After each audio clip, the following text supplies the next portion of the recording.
1857 की क्रांति, जिसे हम अक्सर रानी लक्ष्मीबाई या नाना साहेब जैसी बड़ी हस्तियों से जोड़ते हैं। लेकिन उसी दौर में कानपुर की मिट्टी से एक ऐसी नायिका उठी जिसका नाम इतिहास की किताबों में शायद ही लिखा गया हो। उसका नाम था उदय देवी।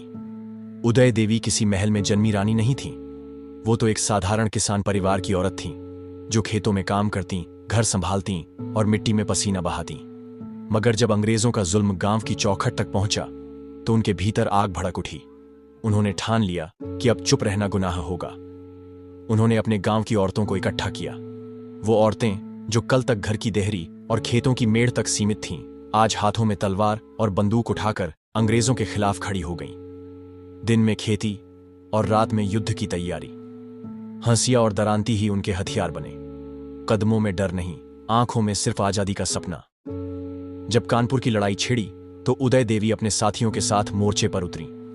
अंग्रेज लाल कोट पहनकर गोलियां दाग रहे थे, लेकिन मिट्टी की यह बेटी सीना ठोककर उनके सामने खड़ी थी। कहा जाता है कि उस युद्ध में उन्होंने अकेले कई अंग्रेज सिपाहियों को मौत के घाट उतार दिया।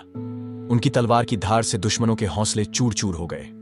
यहां तक कि अंग्रेज अफसर भी मानने लगे, अगर उदय देवी पुरुष होती तो उनका नाम इतिहास के सबसे बड़े योद्धाओं में लिखा जाता। लेकिन अफसोस, वक्त के साथ उनका नाम धूल में दब गया।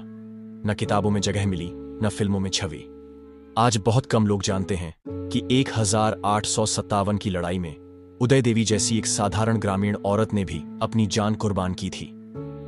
ये कहानी हमें याद दिलाती है, आजादी केवल बड़े नामों की देन नहीं है।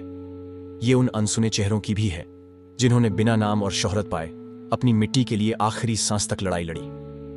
उदय देवी सिर्फ एक नाम नहीं, बल्कि उस हर भारतीय नारी का प्रतीक है जिसने तलवार उठाकर कहा था, हम गुलाम नहीं बनेंगे। और हां, इतिहास की ये अनसुनी कहानियां आप तक पहुंचती रहें, इसके लिए आपका एक लाइक, सब्सक्राइब और कमेंट ही हमारा हौसला